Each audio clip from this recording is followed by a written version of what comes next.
Good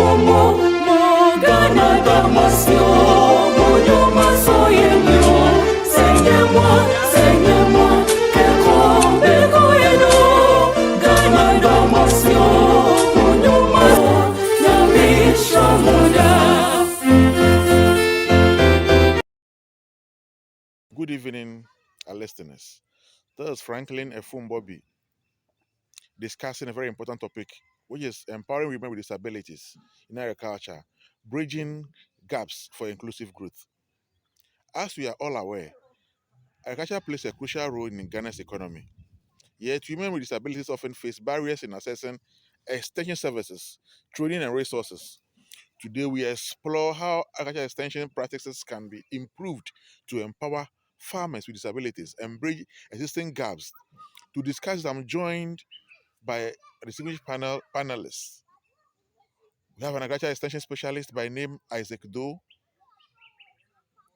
entrepreneur, female agribusiness with disability by name Madame Dolores Apalime.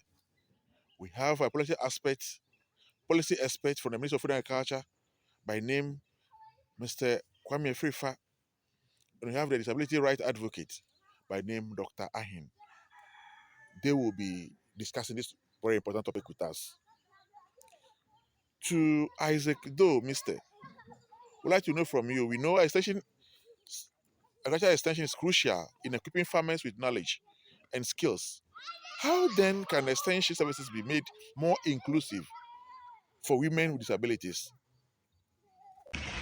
Inclusion starts with training extension officers on disability-friendly, communicative, and adaptive farming techniques. We also need mobile outreach programs to ensure women with mobility challenges can access training at their homes and their farms rather than traveling a long distance. This, by way, let them get more information, practices on the farm to improve productivity and also help secure their household food security. Thank you, Mr. Isaac Doe. To Madame Dolores Apalime, as an entrepreneur, we want to know from you what challenge have you faced in accessing exchange services and what support systems have worked for you? Thanks, Bobby, for having me, and good day to your listeners. Thanks also for the question. Yes, it is true. Most extension programs are not designed for people with disabilities. Training centers lack accessibility, and sometimes trainers assume we can't farm effectively. However, when I received support through community-based training and digital learning platform, I was able to improve my yield significantly. Therefore, I urge all extension officers, field officers, agriculturists to do their best to support women with disability in agriculture. Thank you very much. Thank you, Madame Dolores Apalime. Then to you, our expert from MOFA, Mr. Efrifa, what policies exist or should be introduced to support women with disabilities in agriculture, particularly in extension services? Good evening, Bobby, and good evening to your audience. We need awareness campaign at community levels, featuring successful women farmers with disability. When society sees their contribution, I think their attitudes will shift. In addition, we must advocate strongly for the enforcement of Ghana's disability laws in the agro sector or the agriculture sector. Thank you. To you, Dr. Ahin, we want to know from you, social stigma is one of the biggest barriers to inclusion. How then can we change perceptions to ensure women with disabilities are actively included in agriculture programs? Thank you very much for the question. I must admit, Ghana has made some progress in supporting women in agriculture, but more needs to be done to specifically address the needs of women with disability.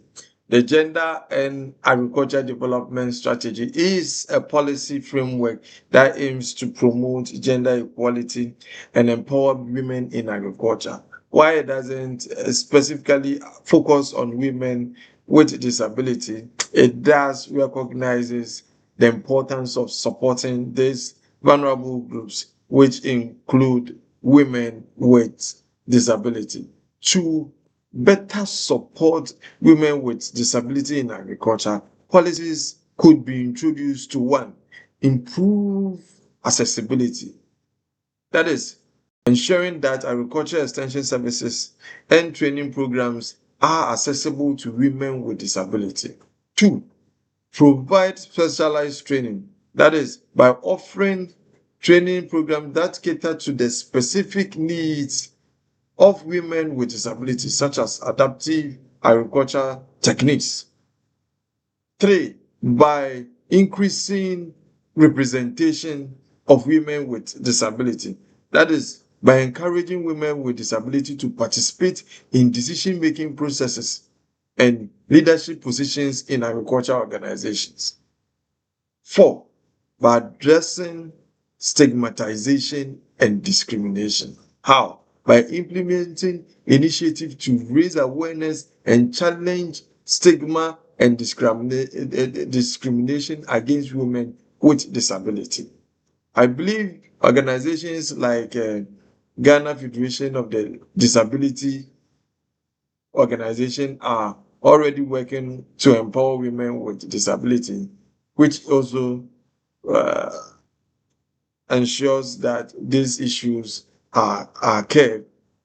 When all these strategies are put into place, I think we will begin to have testimonies as one of our panelists have already disclosed. Thank you. Thank you all, our panelists, for those very important information you've given us today. As we are all aware, the future of agriculture in Ghana must be inclusive, and women with disabilities have the potential to contribute significantly to food security, but they need access to training resources and policies that support them. With the Ministry of Food and Agriculture, NGOs, and private sector, let's invest in inclusive extension services to farmers and communities. Let's break stereotype and create opportunities for all. Together, we can build a more inclusive agriculture sector. Thank you all for joining us in this very important discussion. It is all inclusive. Let's all take action. Thank you. Bye bye.